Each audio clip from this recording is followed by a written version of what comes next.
my name is Sarah and welcome to my channel. This week I'm going to do a little bit of a vlog style week. It's currently the 1st of September and I'm doing a lot of fall planting this week. There's a lot of stuff I'm putting in, things I'm taking out, and I just thought, you know what, I like watching these videos, and so I thought I would make one too. So I'm starting in my flower box, and I always plant lettuce in this flower box. I usually do a cut and come again style of growing here. I do romaine lettuce on one side and iceberg on the other. I know they're not really types of lettuce that people usually do cut and come again, but those are the ones that we eat, and so that's just what I've been doing.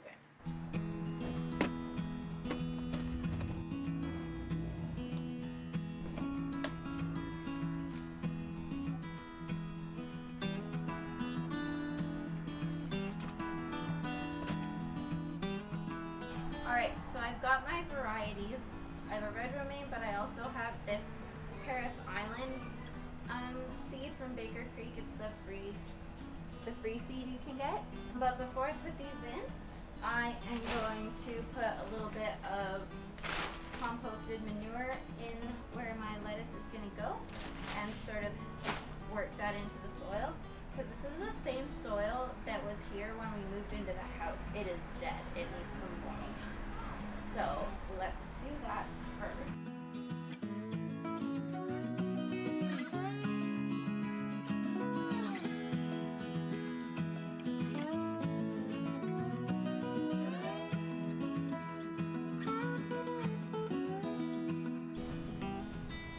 Hard to do this one-handed.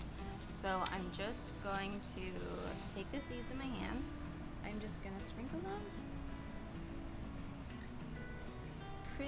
pretty densely. So here they are. And now I'm gonna do it on the other side and water them in.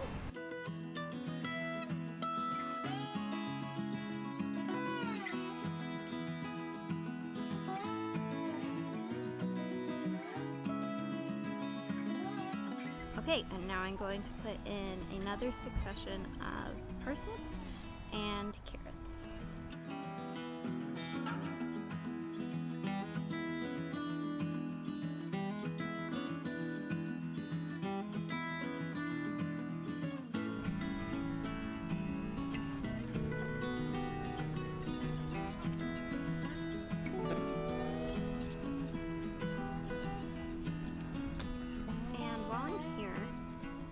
I'm just going to do a little bit of thinning of the carrots and parsnips that have already come up. Not many parsnips have come up, they're really slow to germinate, but quite a few carrots have. So let's look at that. So I'm going to be looking for carrots that are really close together, like these two. So there's one here and one here. So I'm going to start just by pulling out this guy. So there's a little bit of space. I might have to come out and pull out another one, but for now that's fine. Good morning, everyone. It's so nice out this morning, but I think it's gonna get hot today, so I thought I'd do a little bit of work before things get too hot. I've got my little man in the car seat watching Mama, so hopefully he stays happy, but if not, I'll just finish it later. So it is super sunny today, so I think I might put the shade cloth over the garden. This homestead tomato plant has fallen right over. There's a few tomatoes on it that are ready to harvest, but like here, these are the only new ones coming, so I think I might just take it out. I don't really like the homestead tomatoes, and even this one, like there's one, but nothing really getting ready. Heck, I might take them all, because look at this Brandywine is totally rotten out. That's frustrating. I'm really disappointed in this Brandywine plant. Well, so I talked about this in a garden tour. I don't know when I'm going to post this video, but it was garden tour 14. I talked about how the Brandywine I have was labeled on the seed packet as indeterminate, but I think it's a determinate variety because I've hardly gotten any tomatoes off it.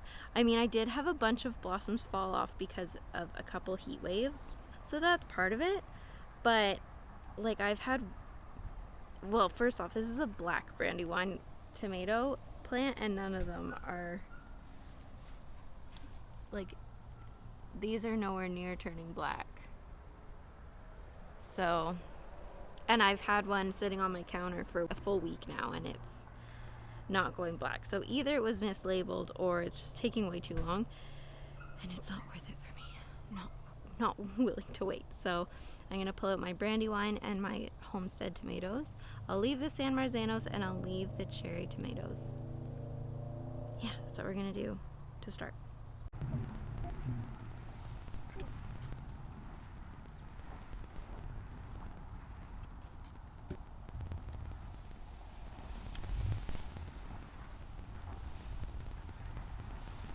Here is all the new blank space. Looks so good. Look, all my tomatoes are bending over. I did not stake them high enough. Good. But this cherry tomato plant, oh my goodness, I'm so obsessed with these. I think, like, look how tall it is.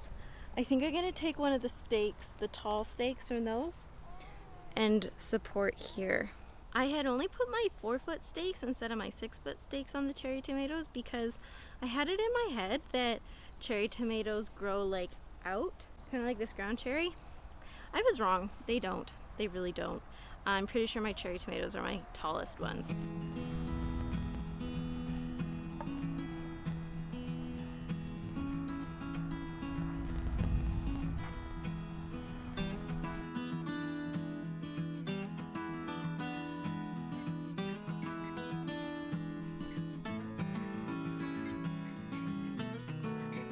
I am out of time, as you can hear. So I guess that's it for right now.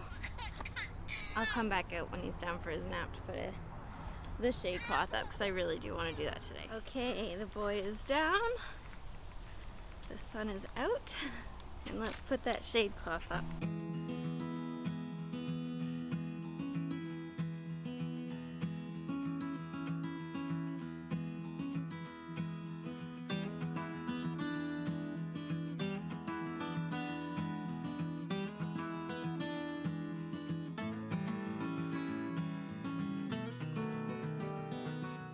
So the shade cloth is up, and it's kind of a windy day. Actually, it's really a windy day.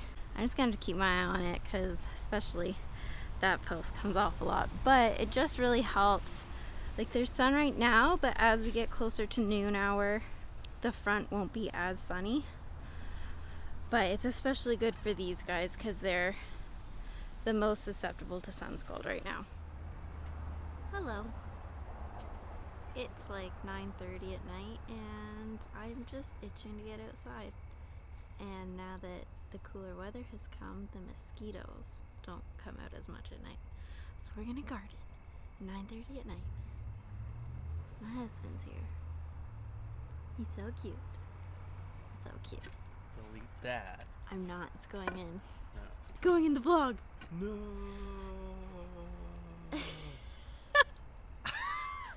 He's like, why do you want to go out gardening at night? And I know, sounds weird, but I know that a lot of you like gardening at night too because I see y'all on social media. I see you.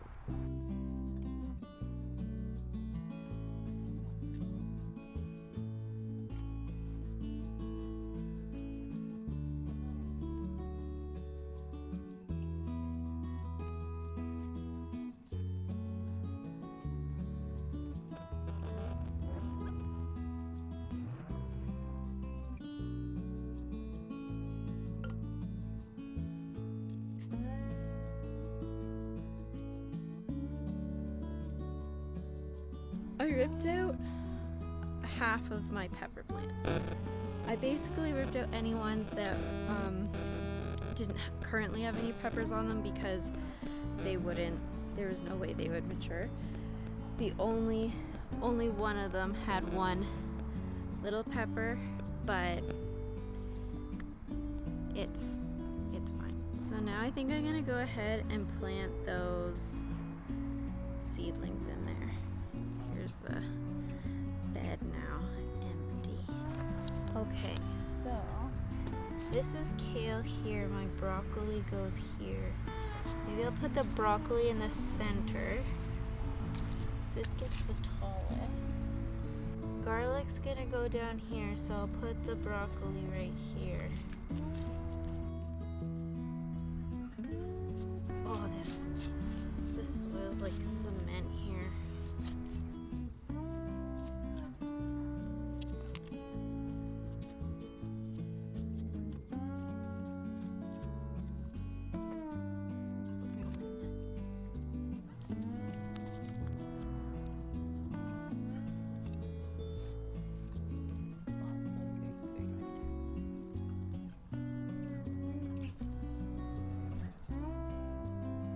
Oh, do you want to fill up the watering can?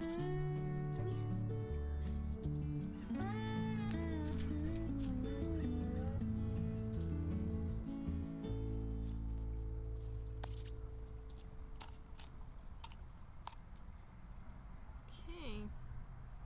It is so much nicer being out at night than the last time I filmed out at night. It was for the good, the bad, and the ugly video, and I was getting eaten alive. But it's gorgeous out here, eh, Phil?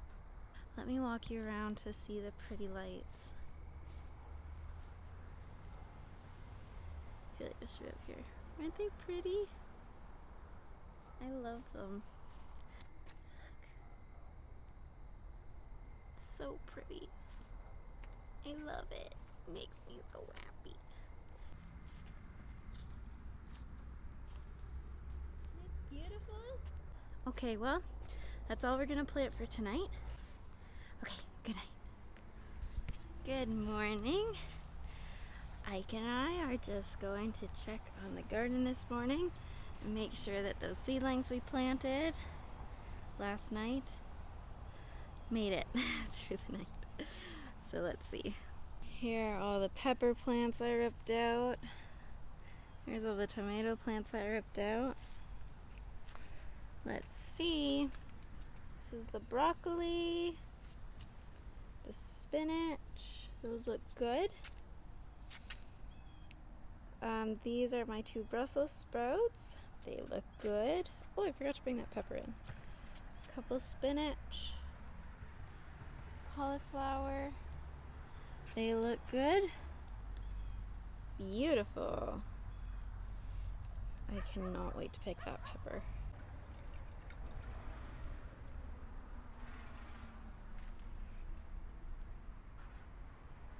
If you don't have a rain barrel, you really should consider getting one.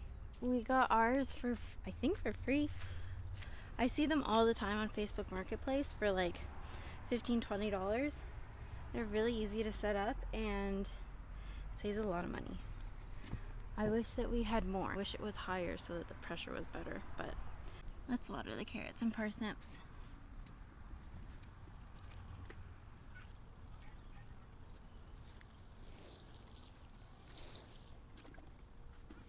The lettuce I planted the other day, after watering it a few times, the seeds have just kind of come out of the soil. So I'm just gonna go put a very light layer of compost over top.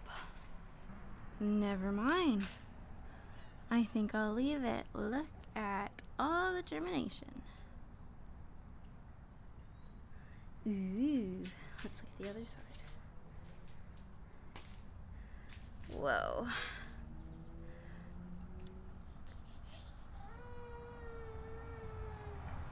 Yep, I think I'll just leave it. Okay, so funny story, haha. I just went to TSC to get some frost cloth to go. We're building hoops over the raised beds today to extend the season as it gets colder.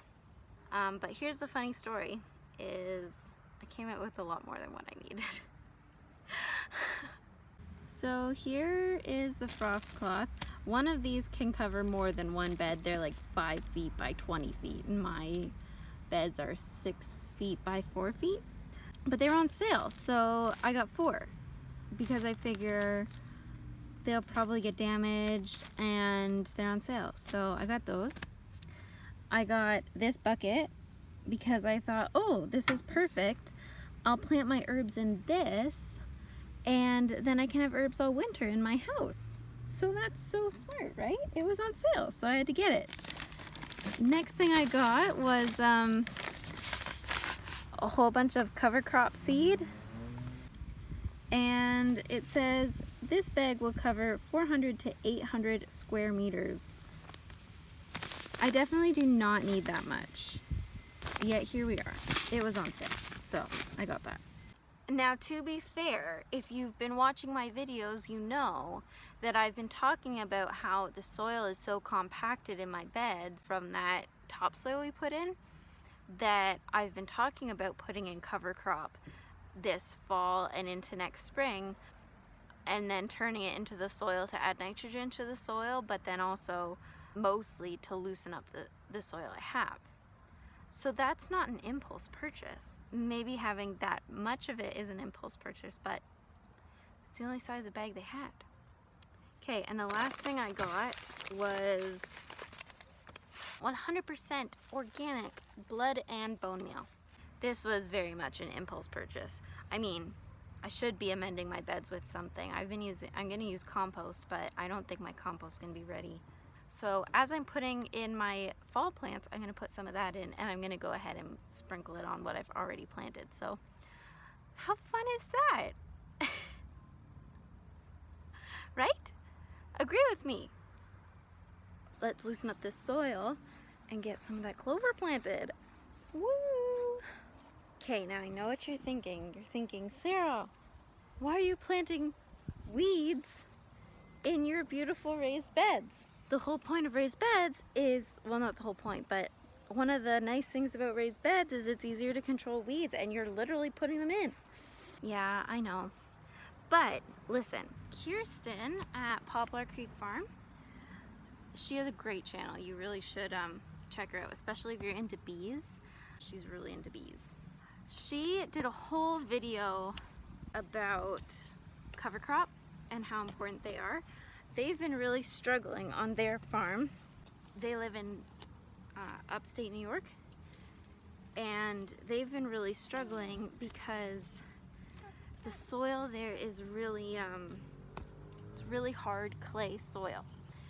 And so instead of focusing on her fall garden, which we had done a collab talking about what we were gonna do for our fall garden, she had texted me, she's like, Sarah, I'm not gonna do my fall garden even though we made this whole video. And I was like, oh, why not? And she told me how she's going to fill her garden with cover crop to loosen up the soil. So then we got talking about how the topsoil I put in is really junky and has kind of wrecked my soil, and so she encouraged me to put in cover crop too, and that's what I'm doing because I trust her. And she knows I've raised beds. Whoops.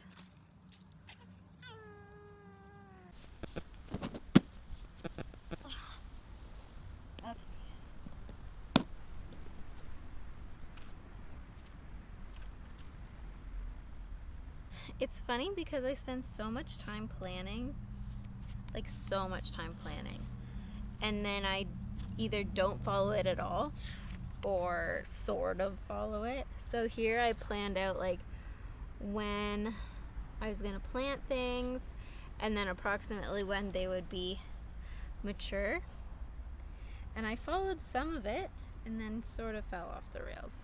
Oops. So let's see, I have beets, radishes, and carrots and parsnips for this week.